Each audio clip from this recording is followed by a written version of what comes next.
నమస్తే, welcome to special focus. One day ప్రపంచ cup భారత్కు బంగారు బాతు కానుందా?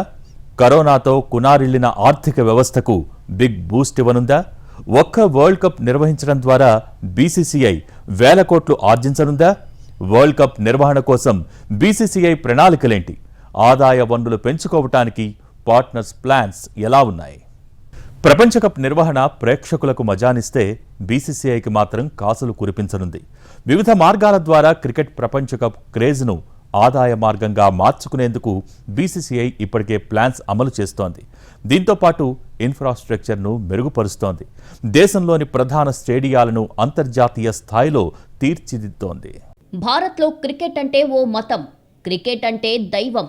క్రికెట్ మ్యాచ్ వచ్చిందంటే చాలు, చిన్న పెద్ద తేడా లేదు, అందరూ టీవీలకు అతుక్కుపోతారు. ఇంకొందరు అభిమానులు టికెట్లు కొని స్టేడియాలకు వెళ్లి హుషారుగా చిందులేస్తారు. అంతేకాదు, తమ అభిమాన స్టార్స్లను కలిసి ఆటోగ్రాఫ్లు తీసుకుంటారు. ఇక వరల్డ్ కప్ జరిగే నగరాల్లో స్కూల్స్, ఆఫీసులకు సెలవులు పెట్టడం లేదా ఆయా సంస్థలే సెలవులు ప్రకటించడం సాధారణమయ్యిందే. సాధారణ సిరీస్లకే ఇలా ఉంటే ఇక వన్డే ప్రపంచ కప్ సిరీస్ అంటే ఫ్యాన్స్ హంగామా పీక్స్ కు చేరుతుంది. భారత జట్టు గెలవాలని పూజలు, వ్రతాలు సాధారణమైపోతాయి. ఎందుకంటే ప్రపంచ కప్ సైతం జాతీయ భావం సంతరించుకుంటుంది. ఈ దెబ్బతో భారత క్రికెటర్లు కాస్త ఒక్కసారిగా ఫేవరెట్లుగా మారిపోతారు. వన్డే ప్రపంచ కప్ క్రికెట్ పండుగ సమీపిస్తోంది. అక్టోబర్ 5 నుంచి మన దేశంలో వరల్డ్ కప్ ప్రారంభమవుతోంది. ఇంకేముంది, ఫ్యాన్స్ అటెన్షన్ అంతా వరల్డ్ కప్ పైకి పోయింది. ఇప్పటి నుంచే ఏ మ్యాచ్లు చూడాలి, ఎవరెవరు గెలుస్తారు, ఏ జట్టు సెమీస్కు చేరుతుంది, ఫైనల్కు చేరే జట్లేవి లాంటి చాలా అంశాలపై బెట్టింగ్లు సైతం మొదలైపోయాయి. ఇక ఈ వరల్డ్ కప్కు బీసీసీఐ కూడా భారీ ఏర్పాట్లు చేస్తోంది. వరల్డ్ కప్ మ్యాచ్లు జరిగే స్టేడియాలను అప్గ్రేడ్ చేస్తోంది. దీంతో ఈసారి వరల్డ్ కప్ మ్యాచ్లు చూసేందుకు వెళ్లే అభిమానులకు మంచి సౌకర్యాలు అందనున్నాయి. మనకు కనిపించేది కేవలం ఎంటర్టైన్మెంట్ అయితే ఇది బయటకు కనిపిస్తున్నట్లు పూర్తిగా వినోదాత్మక మాత్రమే కాదు, అంతకు ఎన్నో రెట్లు వ్యాపార ప్రక్రియ కూడా. సాధారణంగా ఓ అంతర్జాతీయ క్రికెట్ మ్యాచ్ వెనక కూడా కోట్లాది రూపాయల బిజినెస్ లావాదేవీలు జరుగుతాయి. మ్యాచ్లు జరిగే మైదానాల నుంచి మొదలుకొని అంపైర్లు, ప్రసార హక్కుల వరకు చాలా బిజినెస్ ప్రక్రియ ఉంటుంది. మైదానాల్లో కనిపించే హోర్డింగ్స్ దగ్గర నుంచి ఆ సిరీస్ను స్పాన్సర్ చేసే సంస్థలు, టీవీ, ఓటీటీ హక్కులు, బ్రాండ్స్, అడ్వర్టైజ్మెంట్స్, ఇలా ఎక్కడ చూసినా పెద్ద ఎత్తున బిజినెస్ జరుగుతుంది. అంటే ఫ్యాన్స్ పండగ చేసుకునే సమయంలో అంతర్జాతీయ మ్యాచ్ల నిర్వహణ ద్వారా బీసీసీఐ భారీగా ఆదాయాన్ని ఆర్జిస్తుంది. అదే భారత్ పాక్ మధ్య మ్యాచ్ అంటే దీనికి తిరుగే లేదు. అభిమానులైతే నేరుగా యుద్ధం చేసినట్లు ఫీల్ అయిపోతారు. పాకిస్తాన్పై గెలిస్తే చాలు, ఒక్కసారిగా ఆ క్రికెటర్ ఫేవరెట్ అయిపోతాడు. అంతవరకు అతడు ఫ్లాపుల్లో ఉన్నా ఈ మ్యాచ్తో అతనిపై పూర్తి పాజిటివ్ దృక్పథం ఏర్పడుతుంది. సోషల్ మీడియాలో ట్రోలింగ్స్ సంగతైతే చెప్పనక్కర్లేదు. ఇదంతా కేవలం ఓ ద్వైపాక్షిక సిరీస్ గురించి చెప్పడం. అదే మరి వన్డే ప్రపంచ కప్ లాంటి పెద్ద ఈవెంట్స్ నిర్వహిస్తే కాసుల వర్షమే కురుస్తుంది. ఆ కాసుల వర్షాన్ని ఖజానాకు చేర్చుకునేందుకు ఏటా వివిధ దేశాలు పోటీ పడుతుంటాయి. అందులో భాగంగా ఈసారి భారత్కు ఆ అవకాశం దక్కింది. అసలే ఐపీఎల్ లాంటి అతిపెద్ద ఈవెంట్ను అత్యంత లాభదాయకంగా, విజయవంతంగా నిర్వహిస్తున్న బీసీసీఐ వన్డే ప్రపంచ కప్ను సైతం అంతే సక్సెస్ చేయాలని పట్టుదలతో ఉంది. ప్రపంచ కప్ సందర్భంగా దేశంలోని స్టేడియాలను సర్వాంగ సుందరంగా తీర్చిదిద్దడంతో పాటు అధునాతన సౌకర్యాలు కల్పించాలని నిర్ణయించింది. ఈ ప్రక్రియను పలు దశల్లో అమలు చేయనున్నారు. అంటే క్రికెట్ టికెట్ కొని స్టేడియానికి వెళ్లిన ప్రేక్షకుడు ఈసారి చక్కని అనుభూతిని పొందుతాడన్నమాట. వన్డే ప్రపంచ కప్ నిర్వహణలో బీసీసీఐ ప్లాన్స్ ఎలా ఉన్నాయి? ఈ బిజినెస్ను అత్యంత లాభదాయకంగా నిర్వహించడానికి ఎలాంటి ప్రయత్నాలు చేస్తోంది? ఏ సంస్థల్ని ఇందులో భాగస్వాములను చేస్తోంది? వన్డే ప్రపంచ కప్ నిర్వహణ ద్వారా ఎంత మేర ఆదాయం ఆర్జించనుంది? బీసీసీఐ భారత క్రికెట్ కంట్రోల్ బోర్డు ప్రపంచంలోని అత్యంత ధనిక క్రికెట్ బోర్డు. ఎంతలా అంటే అంతర్జాతీయ క్రికెట్ కౌన్సిల్ సైతం ఆదాయం, ఇతర అవసరాల కోసం బీసీసీఐపై ఆధారపడే స్థాయికి చేరింది. దీంతో భారత్ మాటను కాదని ఐసీసీ అడుగు ముందుకు వేయలేని పరిస్థితి నెలకొంది. కొన్నేళ్ల క్రితం వరకు బీసీసీఐ కేవలం అంతర్జాతీయ, జాతీయ స్థాయిలో క్రికెట్ మ్యాచ్ల నిర్వహణ ద్వారా మాత్రమే ఆదాయం సమకూర్చుకునేది. అయితే లలిత్ మోడీ సమయంలో ప్రయోగాత్మకంగా తెచ్చిన ఐపీఎల్ బీసీసీఐ దశాదిశ మార్చేసింది. దీంతో బీసీసీఐ అత్యంత ధనిక సంస్థగా మారింది. 2023 లెక్కల ప్రకారం బీసీసీఐ ఆదాయం $20 లక్షల. ప్రధానంగా భారత క్రికెట్ కంట్రోల్ బోర్డు ఆదాయం ఐపీఎల్, టీ20 వరల్డ్ కప్ నిర్వహణ నుంచే వస్తోంది. వివిధ టోర్నీల వల్ల బీసీసీఐ ఆదాయం 2015-16తో పోలిస్తే 2019-20 నాటికి డబుల్ అయ్యింది. $295 మిలియన్ నుంచి $693 మిలియన్ చేరింది. దీనికి కారణాలు బోర్డును విజయవంతంగా నిర్వహించడం, ఆదాయాలు వచ్చే మార్గాలను మెరుగుపరుచుకోవడంగా చెబుతున్నారు. ముఖ్యంగా ప్రసార సేవలు, హక్కులు, స్పాన్సర్షిప్, ఐపీఎల్ ప్రధాన ఆదాయ వనరుగా బీసీసీఐకి మారాయి. దీంతో ప్రపంచంలోని అత్యంత ధనిక క్రికెట్ కంట్రోల్ బోర్డుగా బీసీసీఐ మారింది. బోర్డు అధిక సంఖ్యలో ప్రసార హక్కుల ఒప్పందాలు చేసుకోవడం ద్వారా అధిక ఆదాయం సమకూరుతోంది. స్టార్ స్పోర్ట్స్, సోనీ లాంటి ఛానల్స్ లిమిటెడ్ ఇయర్స్ కోసం వందల కోట్లతో ఒప్పందాలు చేసుకుంటున్నాయి.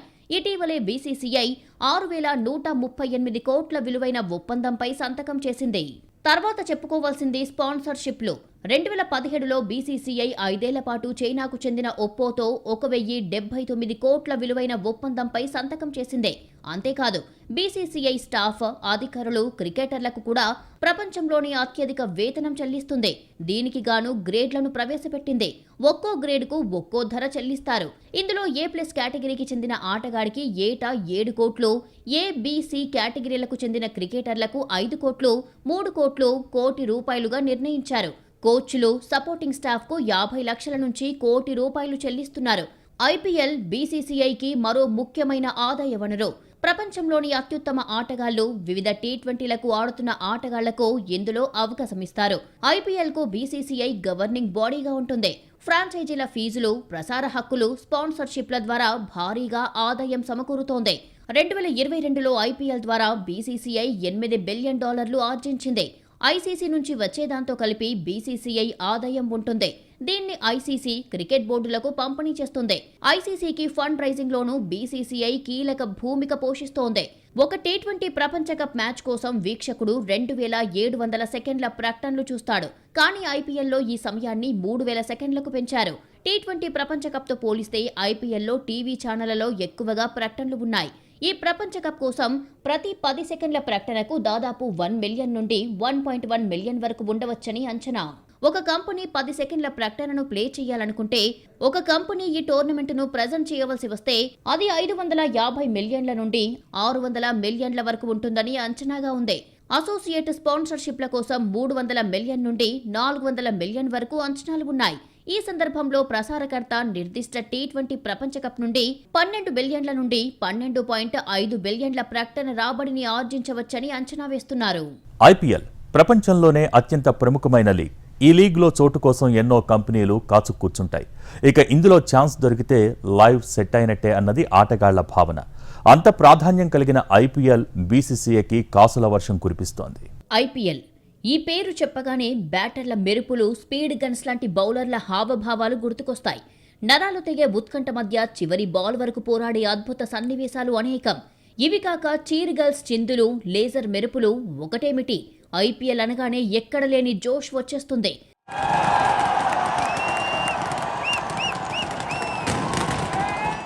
వేసవిలో 2 నెలల పాటు ఐపీఎల్ పండుగ జరుగుతుంది. వివిధ దేశాల ఆటగాళ్లు ఒకే జట్టుగా కలిసి ఆడడాన్ని చూసేందుకు అవకాశం కల్పిస్తుంది టోర్నీ. 2022లో గుజరాత్ టైటాన్స్, 2023లో చెన్నై సూపర్ కింగ్స్ ఐపీఎల్ టైటిళ్లు అందుకున్నాయి. 2008లో టోర్నమెంట్ ప్రారంభమైన మొదటి సంవత్సరం నుంచి ఐపీఎల్ పై క్రేజ్ ఏటా పెరుగుతూనే ఉంది. ఈ టోర్నమెంట్ ప్రపంచంలోని అత్యంత ఖరీదైందిగా మారింది. గత ఐపీఎల్లో మీడియా హక్కుల ద్వారానే బీసీసీఐ ఐపీఎల్ ఆదాయాలు 48,000 కోట్లకు పైగా ఆర్జించింది. దీనిలో ఒక్కో మ్యాచ్ విలువ 100 కోట్లు ఉంటుంది. ఐపీఎల్లో అధిక మొత్తంలో మనీ ప్రైజ్, కొత్త విధానాలు, చీర్ గర్ల్స్ వెరసి ఈ ఈవెంట్ అత్యంత ప్రజాదరణ సాధించింది. దేశంలోని మెట్రో సిటీస్ పేర్లతో జట్లను ఏర్పాటు చేయడంతో ఆయా ప్రాంతాల అభిమానుల ఫాలోయింగ్ ఉంది. ప్రతి ఐపీఎల్ మ్యాచ్కు లక్షలాదిగా ప్రేక్షకులు హాజరవుతూ తమ టీంను ఉత్సాహపరుస్తూ వస్తున్నారు. దీంతో ఐపీఎల్ బ్రాండ్ విలువ $6.8 బిలియన్ పెరిగింది. ఐపీఎల్ అంటే క్రికెట్ కాదు, వినోదం. సెలబ్రిటీల ప్రదర్శనలు, నృత్య ప్రదర్శనలు, ఉత్సాహభరితమైన సంగీత వాతావరణం ఉంటుంది. 2008లో ప్రారంభమైనప్పటి నుంచి ఐపీఎల్ పాలక మండలి, జట్లు, స్పాన్సర్లు, ప్రసారకర్తలు, స్టేడియాలు ఆటగాళ్లకు డబ్బు సంపాదించే వేదికగా మారాయి. నాన్ ఫుట్బాల్ మరియు ఎన్బీఏ లీగ్లలో ఐపీఎల్ ప్రపంచంలో అత్యధికంగా వీక్షించబడిన స్పోర్ట్స్ లీగ్. రాబడి ఆదాయాల పరంగా ఇది ప్రపంచంలోని అగ్రశ్రేణి లీగ్లతో సులభంగా పోటీ పడుతుంది. మరో ముఖ్యమైన విషయం ఏమిటంటే ఐపీఎల్ బ్రాండ్ విలువ ఏటా 77% పెరుగుతోంది. కోవిడ్ సమయంలోనూ ఐపీఎల్ బ్రాండ్ విలువ పెరిగింది. 2022 జూన్లో వయాకమ్ 18 ఐపీఎల్ డిజిటల్ మీడియా హక్కులను 23,758 కోట్లకు దక్కించుకుంది. స్టార్ ఇండియా 5 ఏళ్ల ఒప్పందంలో 23,575 కోట్లకు పొందింది.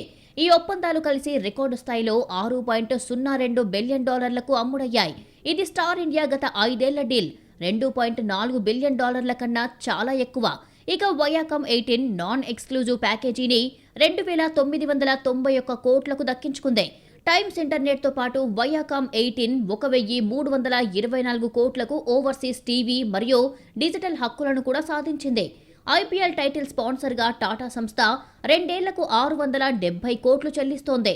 అధికారిక స్పాన్సర్లుగా డ్రీమ్11, సిఆర్ఈడి, అప్, రూపే, సౌదీ టూరిజం, స్విగ్గీ, ఇన్స్టామార్ట్, అప్స్టాక్ కలిసి 210 కోట్లు చెల్లిస్తున్నాయి.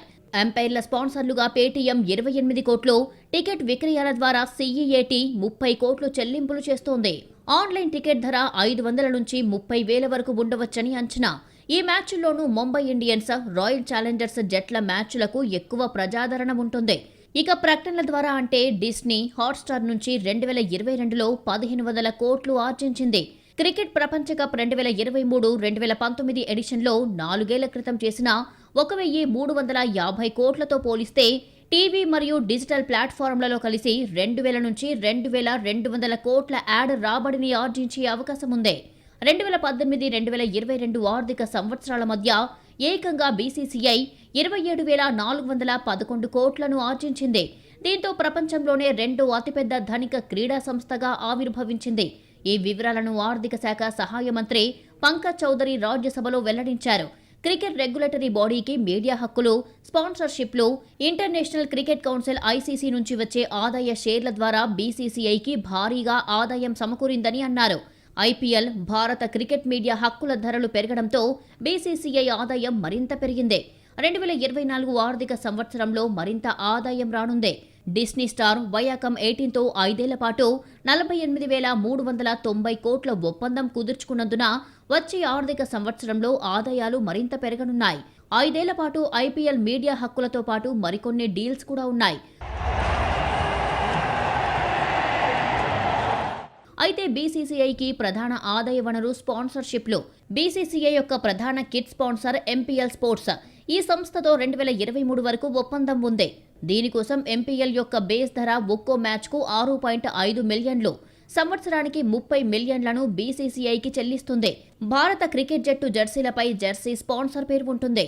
2003 నుంచి 2013 వరకు భారత జట్టుకు జెర్సీ స్పాన్సరర్గా సహారా ఉండడం మొదలయ్యింది. అక్కడి నుంచి జెర్సీ స్పాన్సర్లు మారుతూ వస్తున్నారు. 1987, 1996, 2011లో పొరుగున ఉన్న శ్రీలంక, పాకిస్తాన్, బంగ్లాదేశ్లతో కలిసి ప్రపంచ కప్ నిర్వహించింది బీసీసీఐ. ఇప్పుడు సొంతంగా ప్రపంచ కప్ నిర్వహణను చేపట్టింది. దీంతో మొత్తం ఆదాయం బీసీసీఐ సొంతం కానుంది. ఈసారి బీసీసీఐ ఏకంగా 4 లక్షల టికెట్లను విడుదల చేయనుంది. దీన్ని వివిధ పార్ట్నర్స్ తో కలిసి విడుదల చేస్తోంది. అయితే టికెట్లు అమ్మకానికి పెట్టిన క్షణాల్లోనే పూర్తిగా అయిపోతున్నాయి. దీంతో ఫ్యాన్స్ గొడవలకు దిగుతున్న సందర్భాలు ఉన్నాయి. ఇదే ఏడాది ఐపీఎల్ నిర్వహించిన బీసీసీఐ ఐపీఎల్ ద్వారా వేలాది కోట్లు ఆర్జించింది. ఇప్పుడు ప్రపంచ కప్కు ఆతిథ్యమిస్తోంది. అంటే ఇప్పుడు 1,000 కోట్ల ఆదాయాన్ని ఆర్జించనుంది. అంటే ఒకే సంవత్సరంలో బీసీసీఐకి బంపర్ ఆఫర్ తగిలినట్లే భావించవచ్చు. ప్రపంచ కప్ లాంటి మెగా ఈవెంట్ల ద్వారా దేశంలో ఆర్థిక వ్యవస్థకు సైతం బూస్ట్ వస్తుందని పరిశీలకులు చెబుతున్నారు. కరోనా వల్ల కునారిల్లిన పలు రంగాలకు దీంతో పునరుజ్జీవం సాధ్యమవుతుందని అంటున్నారు. ముఖ్యంగా టూరిజం, హోటల్ ఇండస్ట్రీ భారీగా లాభపడనున్నాయి. ప్రపంచ కప్ను హోస్ట్ చేయడం వల్ల పర్యాటకం, విదేశీ వాణిజ్యం, ఉద్యోగాలు, కొత్త అభివృద్ధికి గల అవకాశాల పరంగా ఆతిథ్య దేశానికి భారీ స్థాయిలో ప్రయోజనం కలుగుతుంది. ముఖ్యంగా ఇన్ఫ్రాస్ట్రక్చర్ మరియు స్టేడియాల ఆధునికీకరణ జరుగుతుంది. ఇందులో ముఖ్యంగా చెప్పాల్సింది పర్యాటక రంగం. కరోనాతో దేశ పర్యాటక రంగం అతలాకుతలమైంది. పర్యాటక ప్రాంతాలకు టూరిస్టుల సంఖ్య తగ్గిపోయింది. ఇప్పుడిప్పుడే వాటి నుంచి దేశం బయటపడుతోంది. ఈ మెగా ఈవెంట్ నిర్వహణ వల్ల క్రికెట్పై అభిమానంతో వేలాది మంది విదేశీయులు భారత్కు రానున్నారు. భారత్కు విమాన టికెట్లు బుక్ చేయడం దగ్గర నుంచి మంచి హోటల్లో బస చేయడం వరకు అన్నింటా విదేశీ మారక ద్రవ్యం సమకూరనుంది. దేశానికి వచ్చే విదేశీయులు క్రికెట్ మ్యాచ్లు జరిగినన్ని రోజులు తమ హోటల్ రూమ్లు, స్టేడియాలకు పరిమితమవుతారు. అయితే మ్యాచ్లు ముగిసిన తర్వాత వారు వివిధ ప్రాంతాల్లో పర్యటించనున్నారు. ఫలితంగా ఆయా ప్రాంతాల్లో టూరిజానికి మంచి బూస్ట్ రానుంది. అక్కడి వర్తక, వ్యాపారాలు ఒక్కసారిగా ఊపందుకోనున్నాయి. దీంతో స్థానికంగా దుకాణదారుల నుంచి చిరు వ్యాపారుల వరకు వర్తకం జరగనుంది. తర్వాత చెప్పుకోవాల్సింది హాస్పిటాలిటీ రంగం. వరల్డ్ కప్ నిర్వహణకు సంబంధించి ఇప్పటికే హోటల్ పరిశ్రమకు సానుకూల సంకేతాలు కనిపిస్తున్నాయి. పెరిగిన సుంకాలతో హోటల్ పరిశ్రమ మంచి ఇన్నింగ్సే ప్రారంభించింది. అహ్మదాబాద్లో భారతదేశపు అతిపెద్ద క్రికెట్ స్టేడియంలో అక్టోబర్ 15న మెన్ ఇన్ బ్లూ పాకిస్తాన్తో తలపడనుంది. దీంతో చాలా 5 స్టార్ హోటళ్లు 60 నుంచి 90% గదులు మ్యాచ్ రోజుల కోసం బుక్ అయ్యాయి. ప్రారంభ వేడుకల నుంచి ఇంగ్లాండ్, న్యూజిలాండ్ మధ్య జరిగే మొదటి మ్యాచ్ కోసం ఇంగ్లాండ్, ఇతర ప్రధాన సంస్థల నుండి ట్రావెల్ ఏజెన్సీలు ఇప్పటికే బుకింగ్లు చేశాయని పలు హోటల్స్ ప్రతినిధులు చెబుతున్నారు. క్రికెట్ మ్యాచ్లు జరిగే నగరాల్లో మ్యాచ్లు జరుగుతున్నంతసేపు ప్రత్యేక ఏర్పాట్లు ఉంటాయి. పలు హోటల్స్ పెద్ద స్క్రీన్లు, వివిధ ఆకర్షణీయమైన ఆహార పదార్థాలు, డ్రింక్స్ పై సబ్సిడీ ఇస్తూ అభిమానుల్ని ఆకర్షించేందుకు ప్రయత్నిస్తుంటాయి. దీనికి తోడు డీజేలు, ఇతర ప్రదర్శనలు ఉండనే ఉన్నాయి. అంటే ఆ నగరానికి బాగా ఊపొచ్చినట్టే చెప్పొచ్చు. సహజంగానే దేశ ఆర్థిక వ్యవస్థ, దేశ జీడీపీ సంభావ్యంగా సానుకూల ప్రభావం చూపుతుంది. దానికి తోడు ప్రపంచ కప్ను విజయవంతంగా నిర్వహించినట్లు ప్రపంచ దేశాలకు నిరూపించగలిగితే అది దేశ స్థిరత్వాన్ని రుజువు చేస్తుంది. దేశంలో సాఫ్ట్ పవర్ పెరుగుతుంది. ఈ కారణంగా ఎక్కువ మంది దేశంలో పెట్టుబడులు పెట్టాలని కోరుకుంటారు. విదేశీ పెట్టుబడుల వృద్ధికి దారితీస్తుంది. ప్రపంచ కప్ కోసం సన్నాహక సమయంలో మౌలిక సదుపాయాలను మెరుగుపరచాలి. మంచి రోడ్లు నిర్మించాల్సి ఉంటుంది. అంటే ఇన్ఫ్రాస్ట్రక్చర్ బాగా మెరుగవుతుంది.